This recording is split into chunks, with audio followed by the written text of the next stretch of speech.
Basically, what if you're at another global war? World War III, I guess. All right, we have everyone we're ready. We're mainly going you don't count anything. You're not worth shit. We always forget you. Honestly, we're going to be looking at how will this new war go. Don't even ask me how it started. I don't know. We're going to say what starts this war is Serbia finally putting military in there. A bit clears more, and then finally all follow suit. Here comes the new war. Or I guess you could just say this is only Europeans because America's not being involved in this. With Albania kind of being quickly thrown hands with. Bosnia and Croatia are being invaded, with a bit of Serbia and Romania. This won't even last long because, well, they're not important. Well, because it's fucking Moldova after all. Up in this region, Russian troops have decided to pretty much push right on in, making the Baltics, and with a bit of Belarusian troops, they are finally fighting. Fighting Poland a little bit, but the Poles and the Lithuanians take out Kaliningrad. And with makes this hold into a stalemate until Polish and Ukrainian troops are punching into Belarus. With Belarusian troops slowly making a battle up north, with Russian troops following. So Ukraine, they invade up into Russia because, well, it's fucking Ukraine and because Ukraine can. Ukraine has actually punched a bit into Belarus more, trying to enclose them, which, with a lot of struggle, they actually manage and slowly encircle the troops, with also taking back a bit of the land which fully follows suit, and then now Belarus is now being invaded. Russia's punched out of Ukraine and punched more into their country, but Russia uses this and kind of encloses and circles them out and kills them off. With Russia going further inwards. Now down over here. Yep, Turkey is more stronger than these guys.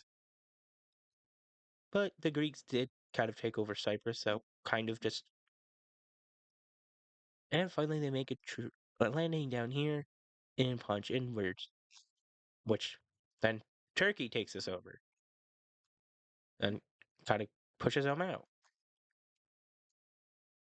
Which Greece takes over in over this island and going further into Turkey, mainly because they had some help over here. Over here, they're actually eventually pushed out, and finally being invaded upwards near Istanbul. They're in a panic and now holding them off in a stalemate, which eventually they actually push them backwards, securing Istanbul, and with the stalemate being followed soon. Here, Croatia is being gnawed on by the borders, as well as Croatia. Nothing's really special about Croatia, except for turning people into. I think one of these two turned people into soap, and like Nazi Germany told them not to do that. Anyways, Czechia is yeah, Czechia. They had no chance really. They get immediately steamrolled. Over here is not really the same because well, they're they're actually pushed back pretty quick. They're pushed out of almost all of Croatia, with absolute Slovenia falling, finally taking back over and punching down into Bosnia, kicking them out once and for all. Jesus Christ. And they finally get that back, and they also push Serbia out. Why would this matter? Well, now the Serbians are being pushed, and here Montenegro is almost fallen, which now all troops of some Greek and all these guys are helping them out. But instead of celebration, Hungary is invaded by the Romanians, which then Slovakia is eventually pushed down all the way to their border in the assault down into Hungary's back, forcing them to give up and being pushed out of Serbia. For the most bit, now the Serbians are really pushing back where they had most of their fighting skills in. Well, in most parts, not all of it. Well, Hungary gives up first because well they're about to lose, and here comes forces trying to save Slovenia, punching inwards, taking over parts, well splitting up Croatia, punching downward into Slovenia. These guys fall because well there's not much you can really do here. Italy is pushed outwards, but now it's difficult. Mountains. Not so easy. But Germany, oh, they're pretty lucky. But we're not going to do that just yet. Because now it's time for more battles. That's right, the Finnish are fighting. Finland invades up into Norway, which pushes them out eventually. And now they're just having a grand old time. I don't think they know what else they're going to do. But Russia also does punch into Finland. So it's not all going field day. But you know what they have? Skis. A lot of skis. So what do? They punch the Russians right on out of the country because they say, no, taste the skis. In which Russia really does taste the skis because, well, now here comes more Russian people, and Russia punches back into Finland, but not so much. Over down here, Russia kind of claims back some territory down here, but it isn't long until down into the Baltics. Yeah, Estonia goes because, well, it's Estonia, they're more weaker. And now here comes Latvia. With Riga falling, Latvia really doesn't have much left. Lithuania falls, but Belarus is also invaded further. I don't even know where their capital was. I'm pretty sure it's already captured. Down over here, Russia loses some of the Ukrainian lands, which is proving the Ukrainian might. And they're actually pushed back to the border. But down here, it is not the same, as now it's just harsh fighting. We're trying to get them away from the country. But they do lose almost all the way to Crimea, which they are actually split from the region and pushed down pretty far. And they are eventually going to invade out Crimea, taking it back from Russia. But finally, Italy is invaded, but not so much. Switzerland, however, they're finally using their military might along with Liechtenstein, the strongest countries in the world, I'm telling you, and invaded there into France. But Germany, they do up invade into Netherlands, to the Dutch, oh yeah, and Belgium. Belgium and um, Luxembourg, that's right. There's no way I just almost forgot about Luxembourg, that's so sad. They're punching inwards further, which now they're stuck. Oh yeah, Spain, I forgot about Spain. Yeah, Portugal is a bit faded, but also Catalonia sees this as an example of how to win this bitch. I think Catalonia's like that. I'm not sure. French support, they push more into Spain until Spain pushes them out.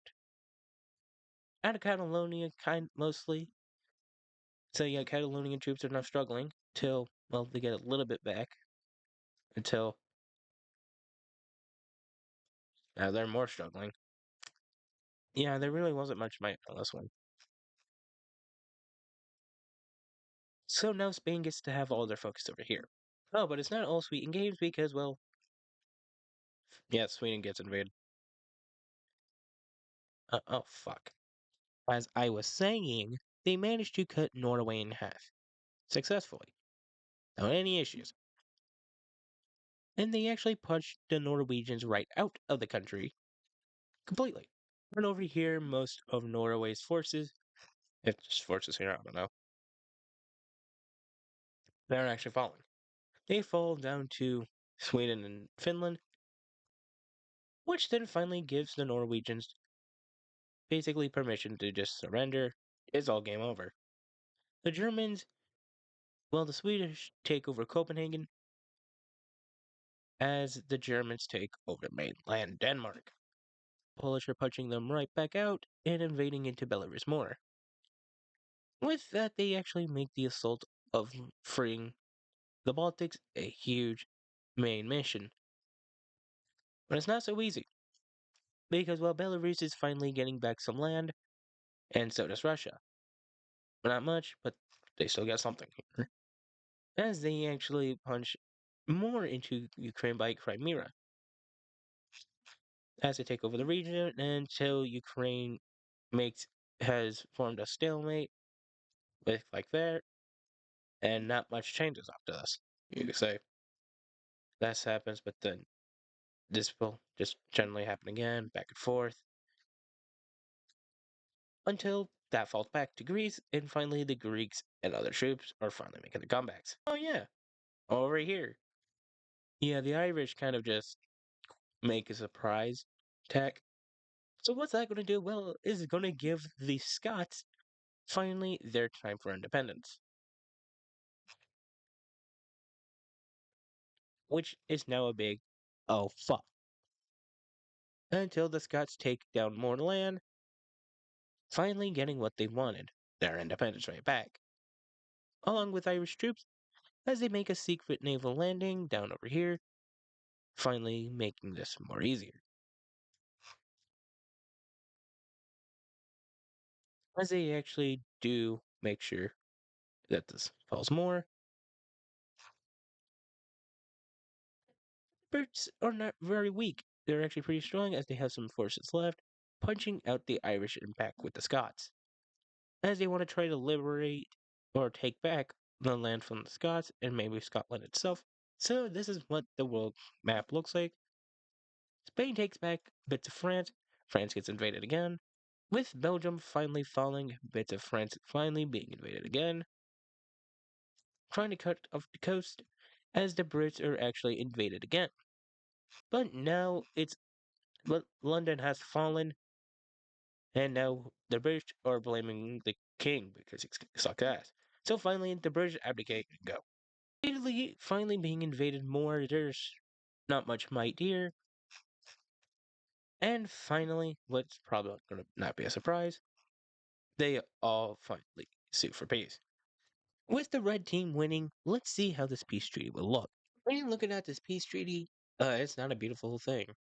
Germany, Poland, they got a lot. Austria-Hungary kind of came back into this mess. Scotland got all that. Here's Ireland. Yugoslavia came back, Greater Yugoslavia. Greece almost got instable, but now they have all claims to Cyprus. They have all the islands. Oh yeah, in Greece. That's right. Yep. Oh yeah, these two, they're now Spanish. Spain got these two. So yeah, if you're a little blue team, well, your country just got fucked over. Here's Scotland. Scotland came back with a bit of English land. Yeah. Crimea got split, but this here, well, actually, Crimea. This is the Crimean Republic here, and then finally, I guess we can just draw that. Boom, Crimean Republic. Well, until they join Russia. So yeah, that's not Ukraine. I don't care.